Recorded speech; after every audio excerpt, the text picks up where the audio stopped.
Hola amigos, bienvenidos a otro episodio del programa NCR, noticias, comentarios y reflexiones sobre lo más relevante que está ocurriendo en el mundo. Hoy nos vamos a dedicar a la crisis que está viviendo Chile. Sin duda un tema ineludible. Para muchas personas, la crisis que está viviendo Chile fue totalmente inesperada. Sin embargo, para toda persona relativamente despierta y bien informada, era cuestión de tiempo que ocurriera un estallido social en nuestro país. Podríamos llamarle crónica de una crisis anunciada. Bueno, a pesar de que hace unos días una ministra del gobierno chileno dijo que este es el Chile que nadie se esperaba. Sin duda ahí están un poco mal informados. Sin embargo, a pesar de que la olla ya explotó hace varios días, creo que aún no se ha entendido suficientemente bien el problema de fondo que vive la nación de Chile. Y espero en este programa aportar en alguna medida un grano de arena a una mayor comprensión de lo que está ocurriendo, porque hay un elemento clave del cual nadie está hablando, y es como el elefante en la habitación. Desde mi punto de vista, este estallido social tiene 4 grandes elementos que confluyeron. Por un lado, y como factor principal, está la inmensa frustración que siente el pueblo chileno por la insostenible e inaceptable desigualdad social. Y, sin duda, todos los problemas que ello conlleva para los menos favorecidos. Punto 2.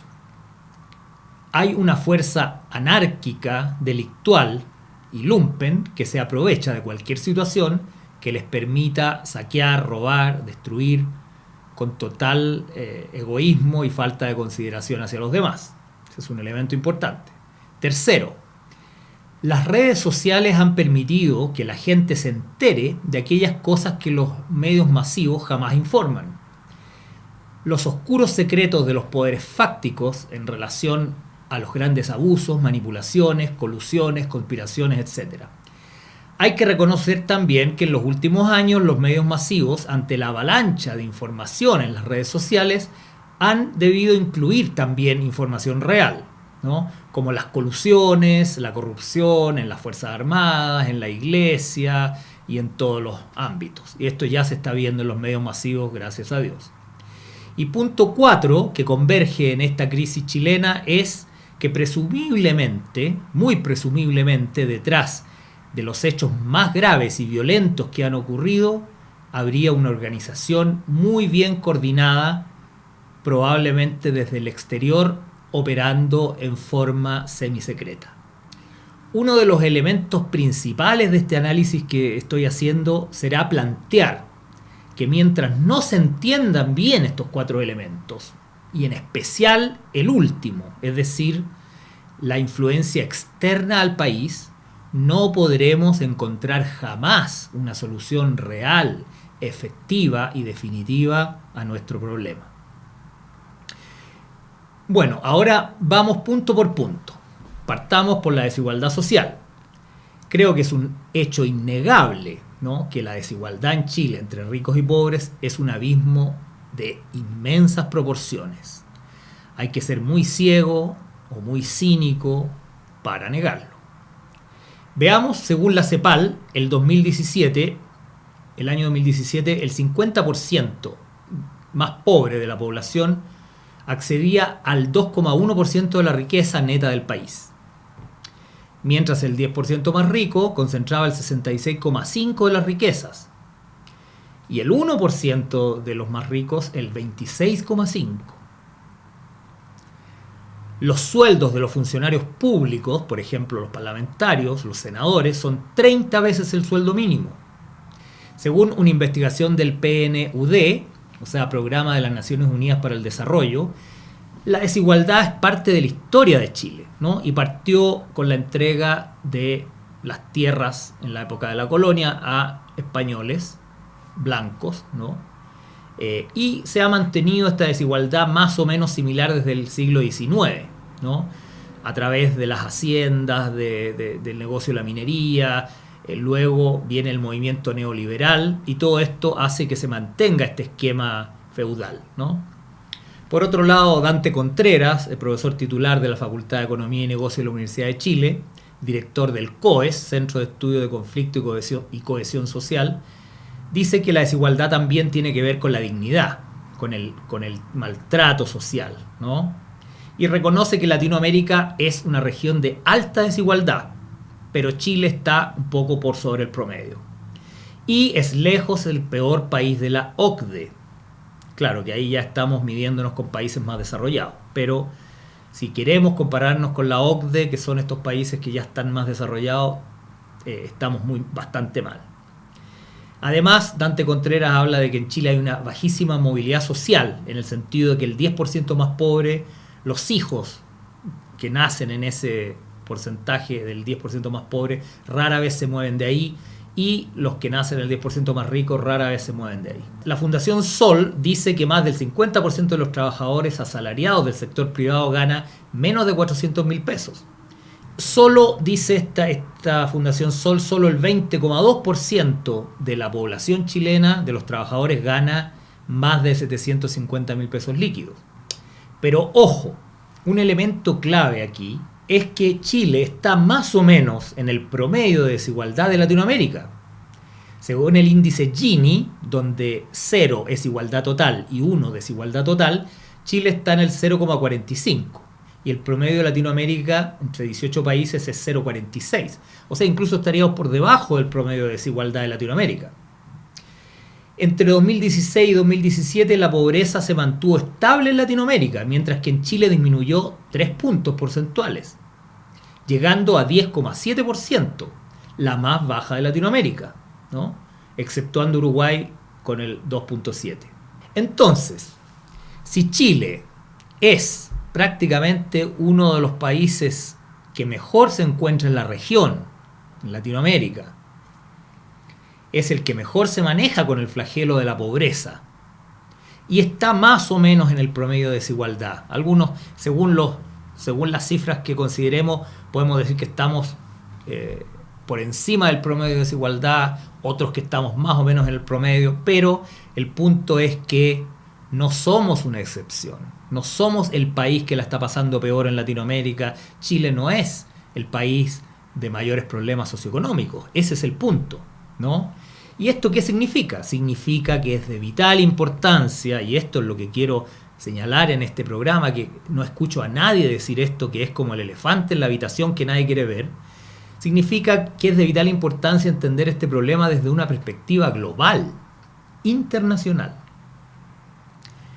Sé que la mayoría de las personas prefieren ver el problema como algo local, y esto obedece básicamente a un tema psicológico que es muy poderoso. La mayoría de las personas ya ha elegido a su villano favorito, ¿no? Y no quiere repartir esa culpa que siente, o esa rabia que siente hacia la culpa, en gente que está lejos y más bien oculta, ¿no? La mayoría quiere disparar todos sus dardos a un blanco conocido y concreto. Esto es un factor psicológico muy potente, ¿no? Y muy comprensible a la vez. Es como en las novelas o en las películas o en los guiones en general, ¿no? Si tienes varios villanos en una historia y no conoces bien quiénes son estos villanos, la historia se cae a pedazos, no tiene fuerza. No hay drama, no hay dramatismo. Yo sé que este mecanismo psicológico de ver un villano muy claro para poder proyectar la culpa propia y los demonios propios sobre el villano es algo tremendamente poderoso. Pero en una crisis como la que está viviendo Chile, ¿no será momento de comportarse con un poco más de madurez en vez de dejarse llevar por estos mecanismos psicológicos tan, digamos, básicos, tan animales? ¿No será la hora de preguntarse ¿y qué pasa si estamos disparando toda nuestra artillería a un blanco secundario mientras tu peor enemigo te amenaza desde la retaguardia? Sé que esta es una pregunta que muy pocos se quieren hacer, ¿no? Porque cuando ya tienes tu villano elegido no quieres cambiarlo. Pero es el momento de la sensatez en Chile, es el momento de la madurez en Chile, es el momento de despertar. Mucho se dice en la calle, Chile despertó, pero a mí me preocupa que despertó a medias, porque si no entendemos este elemento, ¿no?, el elemento internacional, vamos a estar despertando a medias y vamos a estar poniendo toda nuestra energía en un enemigo que puede ser nuestro enemigo, pero un enemigo secundario, ¿no? El gobierno chileno puede ser responsable de muchas de las cosas que están ocurriendo hoy, pero ¿es el enemigo principal del pueblo chileno? Sé que muchos están fanatizados con ese concepto de que tiene que ser el gobierno chileno, tiene que ser Piñera, tiene que ser la derecha, tiene que ser este gobierno. Es una tendencia que está muy arraigada en la gente, en la población, en gran parte del país, y psicológicamente es muy difícil de cambiar. Pero hay que hacerse la pregunta si realmente estamos apuntando al enemigo principal o si estamos apuntando al responsable principal de esta crisis. ¿Crees que si tiras toda tu artillería a un enemigo secundario, mientras el enemigo principal te ataca por la retaguardia, crees que es una buena forma eficiente de enfrentar este problema? Piénsalo. Bueno, pasemos al punto 2. Sobre las fuerzas anárquicas, el lumpen y los delincuentes que se aprovechan de la situación para robar, quemar y destruir. Una de las cosas importantes a considerar es que existe, y no podemos negarlo, no podemos seguir negándolo, existe una red poderosa de protección al lumpen y a los delincuentes y a los antisociales. Recordemos, por ejemplo, que hace un tiempo atrás Carabineros encontró un arsenal de armas en la maleta de un vehículo y sin embargo el juez determinó que los carabineros habían violado la privacidad de estos presuntos narcotraficantes. O por último, si no eran narcotraficantes, ¿qué hacían con un arsenal de armas en el auto? Y sin embargo el juez los liberó porque habían violado su privacidad. Este tipo de elemento es el que hay que tener en cuenta. No podemos seguir haciendo vista gorda a un elemento tan clave como este. Recordemos también que hace un poco más de un año atrás, en uno de los peores momentos de la delincuencia, que es el que estamos viviendo ahora, el Poder Judicial decidió invertir, curiosamente, la cifra de libertades condicionales, que era un promedio de 3% de las peticiones de libertad condicional que se pedían, se concedían y se rechazaban en el 97. Y en una movida muy curiosa, muy inquietante, ¿no?, decidieron invertir la fórmula y decidieron rechazar el 3% y aceptar el 97%. Casi, diría yo, como una forma casi de burla a la ciudadanía, ¿no? Una forma de mostrar que quizás un poder del Estado puede hacer este tipo de cosas, ¿no?, en un momento tan difícil para Chile. Y simplemente, claro, hubo críticas sin duda, pero ahí quedó, ¿no? Quedó como un elemento más, un elemento curioso, y todavía seguimos preguntándonos por qué hay una puerta giratoria en Chile que hace que los delincuentes salgan libres antes de que las víctimas salgan del hospital. Es algo que hay que preguntarse, es el momento de hacerse estas preguntas políticamente incorrectas, ¿no? Estas preguntas que a nadie le agradan, estas preguntas que yo sé que me van a generar muchas críticas, pero llegó el momento de hacerlas, ¿no?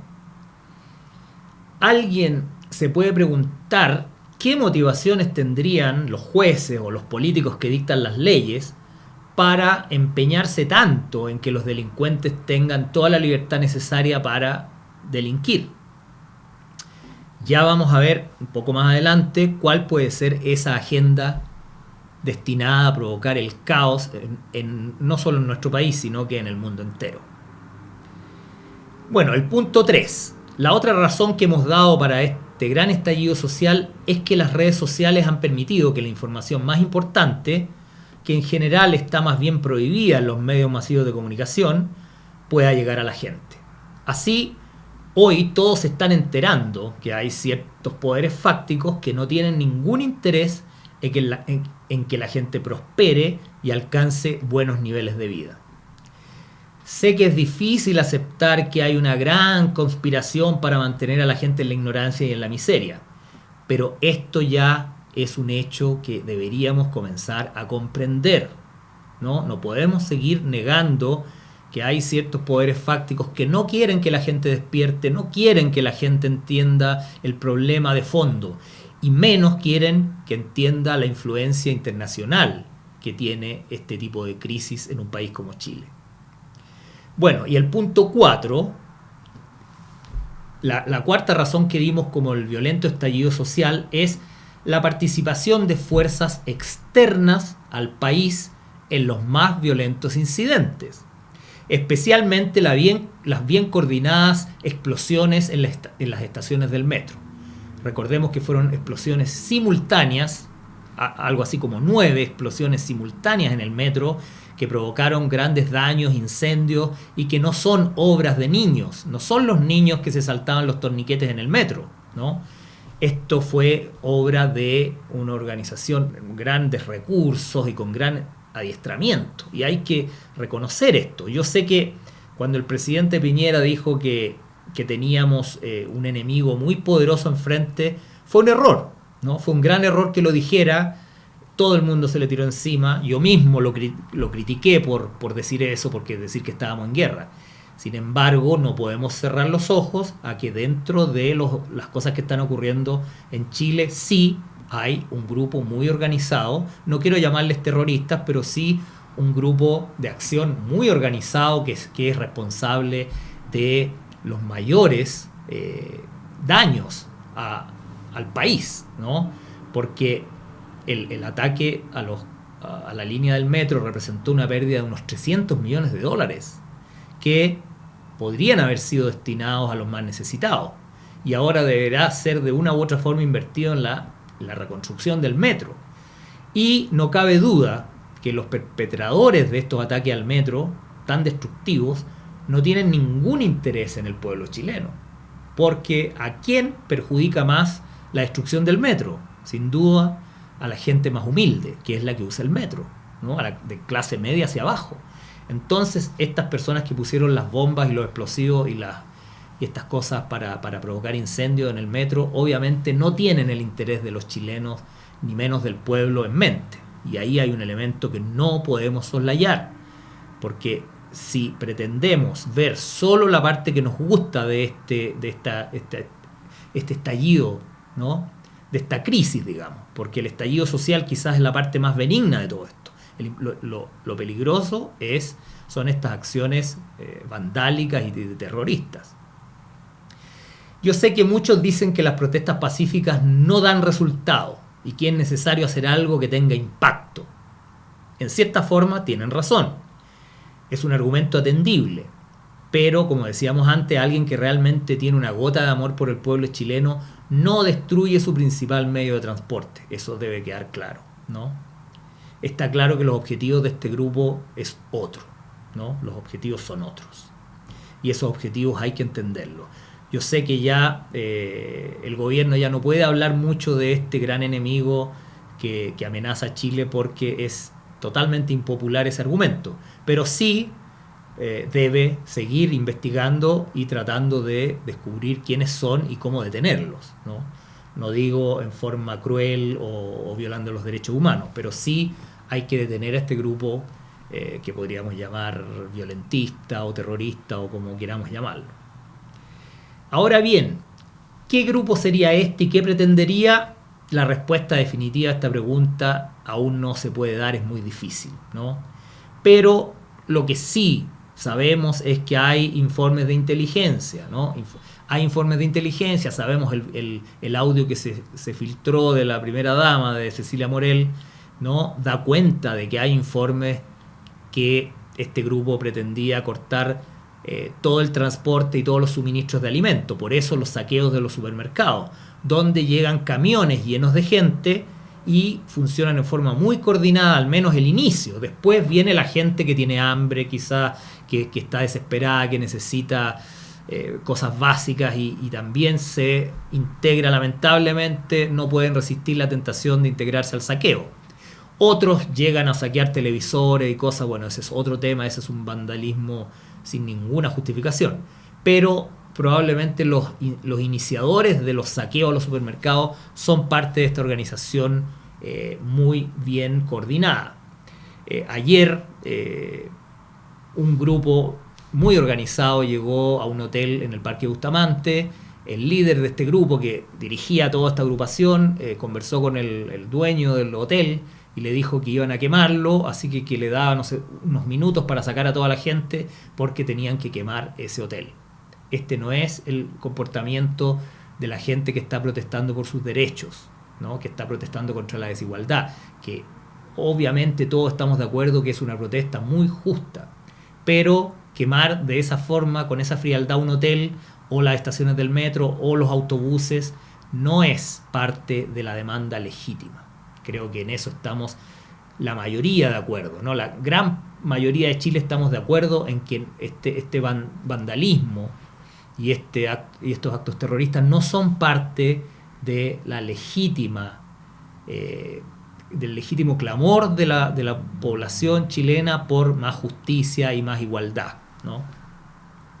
Entonces, sigo insistiendo que el tema de fondo aquí es cuáles son las raíces del problema que está viviendo Chile.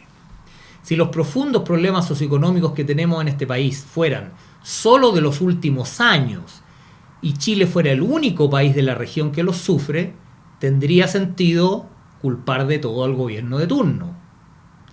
Pero no hay que ser un gran genio, no hay que ser ingeniero en cohetes, ¿no?, para darse cuenta que es un problema endémico y global de toda Latinoamérica y en general de todo el mundo, ¿no? Hoy en día hasta en Francia están protestando por lo mismo que los chilenos, ¿no? Hace un tiempo fue en España, en Grecia, ¿no? Ahora en el Líbano, en Ecuador, en fin, en todo el mundo está ocurriendo lo mismo. Entonces, seguir insistiendo que este es un problema de Chile y del gobierno actual es una miopía. Lo digo con todas sus palabras, sé que esto es políticamente muy incorrecto lo que estoy diciendo, pero creo que alguien tiene que decirlo, alguien independiente tiene que decirlo. Seguir culpando de todo al gobierno chileno es una miopía que nos puede costar muy cara, ¿ya? Y mientras no entendamos el problema de fondo, jamás vamos a solucionar el problema de Chile y del mundo. Tienes que darte cuenta que prácticamente todo el planeta está sufriendo los mismos problemas. Es evidente que los responsables hay que buscarlos a nivel global. No digo dejar de protestar, no digo dejar de exigirle al gobierno chileno los cambios. Eso me parece maravilloso. Yo, en ese sentido, estoy muy contento de que se estén dando las condiciones para por fin hincarle el diente a la desigualdad en Chile. Pero si ponemos todo nuestro foco en el gobierno y no vemos lo que viene de afuera, creo que vamos a estar siempre con soluciones a medias y temporales y que no van al corazón del problema.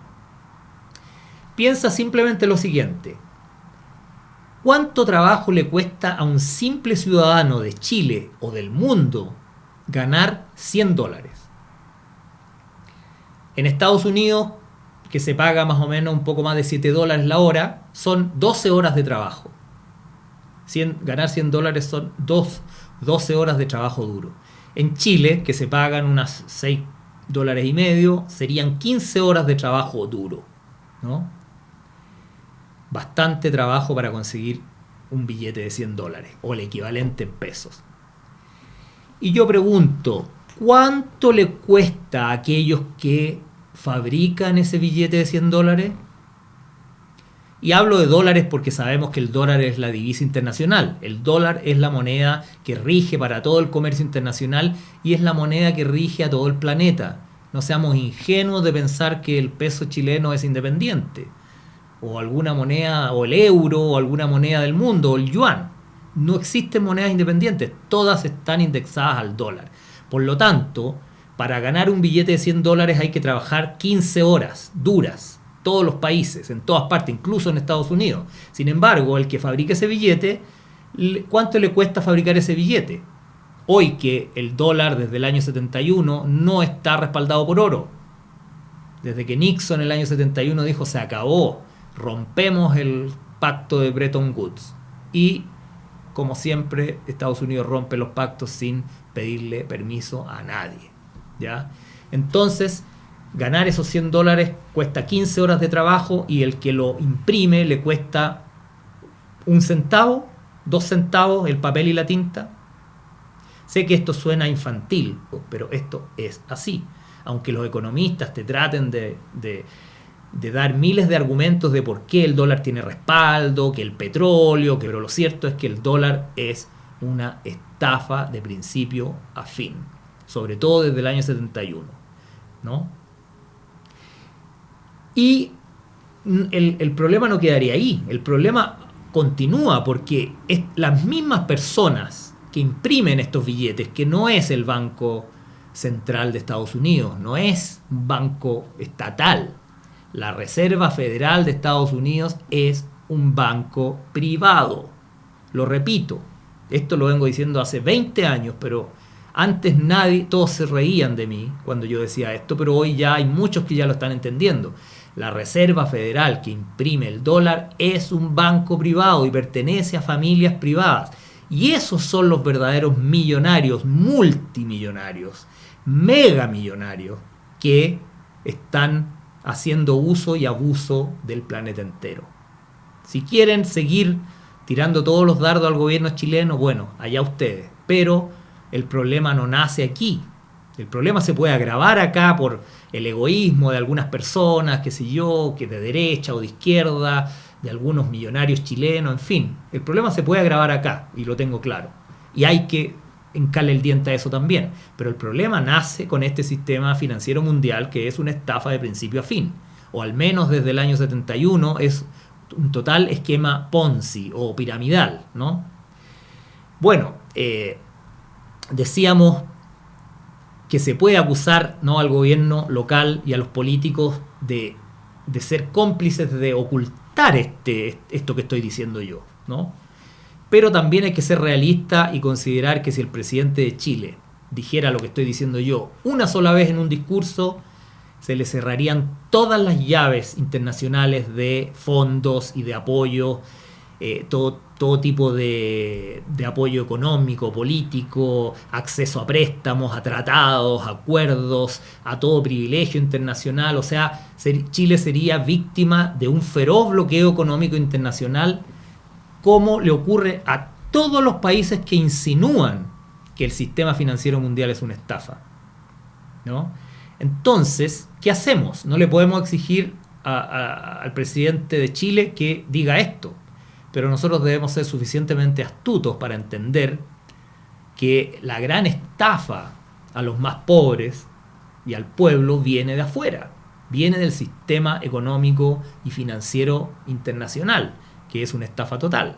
Y a través de estos organismos, los mismos que imprimen los billetes, los dólares y todo, ellos mismos después, a través del Fondo Monetario Internacional, del Banco Mundial, te ofrecen préstamos, ¿no? Te empujan hacia la crisis y después te prestan abundante dinero para salir de la crisis, y una vez que ya estás endeudado hasta el cogote, entonces exigen al gobierno de turno que le apriete el cinturón al pueblo para pagar las deudas, ¿no? Y ahí es donde vienen los crujidos y el rechinar de dientes del pueblo, cuando estos organismos internacionales, que el dinero les cuesta cero, y exigen que el pueblo, todos los pueblos latinoamericanos y en general del mundo, se aprieten los cinturones, trabajen largas y arduas horas, ¿no?, para pagar los intereses de este dinero que a ellos, ¿no?, los que prestan estos dólares, estos organismos internacionales controlados a través de los bancos centrales, a ellos les cuesta nada. Y nosotros, en todos los países del mundo, incluidos los trabajadores de Estados Unidos, tenemos que trabajar 15 horas para poder conseguir un billete de $100. Y ellos, que les sale gratis, exigen que todos los pueblos alrededor del mundo se aprieten el cinturón todos los días y que trabajen como esclavos, ¿no?, día a día, para pagar los intereses de esa deuda que ellos han inventado de la nada. Esta es la verdad de fondo que hay detrás de la crisis en Chile. Esta es la verdad de fondo que hay detrás de la crisis en el mundo. Y esto es aquello que nadie se atreve a decir. Este es el gran secreto que nadie comenta, porque hasta los políticos más audaces no se atreven a decir esto. Y es algo que ya debe comenzar a cambiar. Esta crisis chilena tan potente, con tanta gente que salió a las calles a protestar y que exige un cambio, debe llevarnos a por fin comenzar a ver las cosas tal como son. Yo insisto en que hay que seguir presionando al gobierno de Chile para que cambie las leyes, para que haya mejoras, para que la desigualdad inaceptable que hay en Chile se termine de una vez por todas. Yo no digo que haya que dejar de presionar al gobierno. Sigamos presionando al gobierno de Chile, sigamos presionando a los políticos, porque aquí no es solo el gobierno de derecha el responsable. Todos los políticos son responsables de no haber podido solucionar el problema de desigualdad en Chile. Pensemos que Michelle Bachelet, que es de izquierda, ha gobernado 2 veces este país y no ha podido o no ha querido o de alguna manera no ha solucionado el problema tampoco. Entonces, centrar todos los dardos en el gobierno actual, cuando este es un problema de por lo menos 30 años en Chile y por lo menos 70 años en el mundo, y quizás, podríamos decir, quizás cientos o miles de años que viene este esquema que estamos hablando acá, ¿ya? Entonces, no solo hay que decir Chile despertó, sino que Chile tiene que despertar de verdad. No solamente despertar al problema local de nuestro país, que es secundario, sino que despertar al problema internacional. Este problema viene, ya sabemos de dónde, ¿no? Viene de este banco privado, de ciertas familias requete contramillonarias de Estados Unidos y Europa, principalmente de Europa, ¿no? Que se han apoderado del supuesto banco central, que es la Reserva Federal, ¿no? Un banco privado, aunque a muchos les cueste creerlo, pero hagan su tarea, investiguen. Ahora bien, quiero terminar este programa con una reflexión de corte espiritual. Así es que las personas que no se consideren muy espirituales o no tengan un desarrollo espiritual importante, quizás les convenga dejar hasta aquí el programa y no ver el resto. Ahora, aquellos que se sientan capaces de entender un poco la visión espiritual de este problema, los invito en los próximos minutos a dar una breve pista de cómo podemos enfrentar espiritualmente la crisis que estamos viviendo en Chile. Los que me conocen y conocen este canal más o menos entienden hacia dónde va este tema, ¿no? Pero algunos de ustedes que quizás es primera vez que me escuchan hablar, quizás les va a servir esta visión espiritual del problema. Ya vimos toda la visión mundana, humana, ¿no? Pero ahora no quiero terminar este programa con una sensación de que estamos bajo una amenaza enorme y que estamos bajo peligro y que hay un grupo terrorista funcionando en el país que con intenciones quizás muy perversas, no sé, quizás para crear el caos, ¿no? En Chile, para poder controlar el país, porque yo creo que una de las razones por las cuales Chile está siendo tan fuertemente atacado desde afuera también es porque Chile en general ha sido un país muy ordenado, un país muy sólido, muy desigual, pero un país bastante ordenado y un país que tiene sus cuentas en orden, que no tiene grandes deudas internacionales y por lo tanto no funciona en el esquema de la dominación a través de la deuda, ¿no? A través de la usura con el dinero. Entonces esa puede ser una de las razones por las cuales Chile está siendo fuertemente atacado por algún organismo internacional, probablemente vinculado con lo que hablábamos antes, ¿no? Con esta mafia que controla el dinero. Pero bueno, decíamos que ahora íbamos a ver el lado más luminoso y más espiritual. Y el punto es el siguiente. Si bien en Chile estamos viviendo una crisis fuerte, una crisis bastante inquietante, ¿no?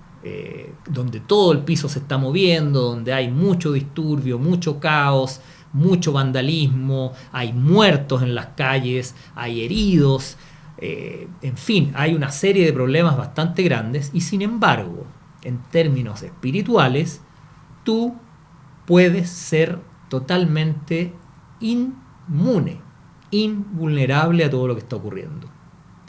No digo que el transformarse en alguien invulnerable signifique que haya que dejar de preocuparse por el futuro del país, que haya que dejar de preocuparse por los que están sufriendo, por los que están en riesgo, por los que están siendo atacados, heridos, en fin, no. El ser invulnerable no significa que te vuelvas insensible. Y cómo, aclarado este punto, cómo hacemos para volvernos invulnerables a lo que está ocurriendo, invulnerables en términos de nuestra integridad, de nuestra seguridad y de nuestra paz emocional. A eso me refiero, ¿no? Desde el punto de vista espiritual, hay una clave muy importante, pero antes de darla quiero aclarar que la clave está en lograr un estado de conciencia específico, ¿no? Hay que lograr un estado de conciencia específico para ser invulnerable a lo que ocurra afuera. Y ese estado de conciencia probablemente toma años de trabajo, ¿no? Muchos años de trabajo espiritual, meditaciones, reflexiones y, en fin, un trabajo espiritual largo y profundo. Por lo tanto, yo ahora en unos minutos no voy a poder entregar todo eso.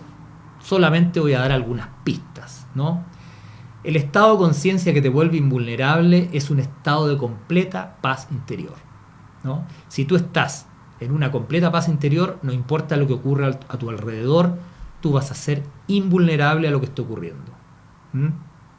Y por el otro lado, si estás en un estado de conciencia de mucho conflicto, ¿no?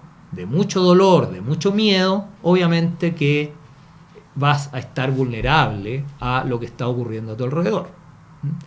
Pero ¿cómo se revierte? O sea, si tú eres una de esas personas que ha sentido mucho miedo en esta crisis que está pasando Chile, si eres una de las personas que ha sentido un gran temor, se ha sentido amenazado, vulnerable y sientes que en cualquier momento puedes sufrir un daño grande, significa que estás en un estado de conciencia de poca paz, ¿no? Un estado de conciencia vulnerable, tal como lo decíamos. Entonces, ¿cuál es la clave? ¿Cuál es la clave para adquirir un estado de conciencia de paz interior para poder estar en una balacera y que ninguna bala te pueda tocar? Estar en un disturbio, estar en un terremoto, estar en un cataclismo y realmente tú estés protegido y nada te puede ocurrir. Ese estado de paz se logra y vuelvo a insistir, estoy tratando de resumir un trabajo espiritual que lleva años, décadas, en un par de minutos. Así que sean comprensivos y entiendan que estoy dando solo chispazos solo pistas, pequeñas pistas para ver si a alguno de ustedes se le alumbra, digamos, una lucecita en la conciencia y dicen, bueno, todo esto suena bastante extremo, ¿no? Bastante difícil de creer, pero hay algo a mí que me convence de esto.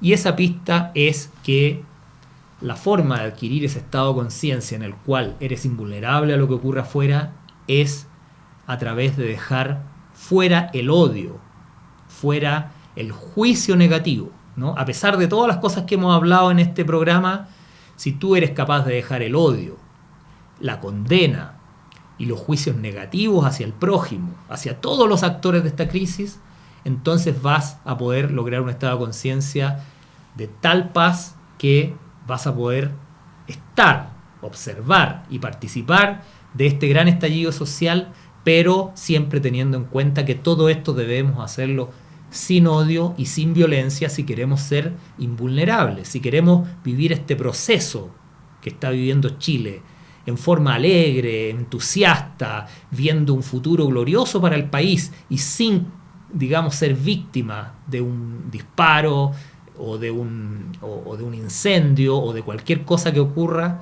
Tenemos que mirar esto sin odio, sin violencia, pero exigiendo que de una vez por todas en Chile se tomen las medidas necesarias para tener un país más justo, más equitativo y más solidario.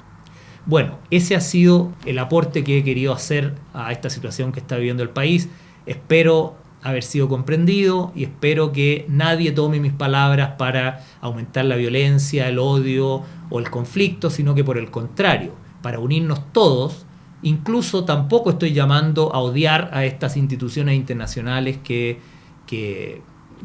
digamos, manipulan y esclavizan al planeta a través del dinero. Ni siquiera estoy pidiendo odio hacia ellos. Simplemente que nos unamos todos en el bien común. Y esa es la única solución que va a traer, digamos, un futuro luminoso para la humanidad. Muchas gracias.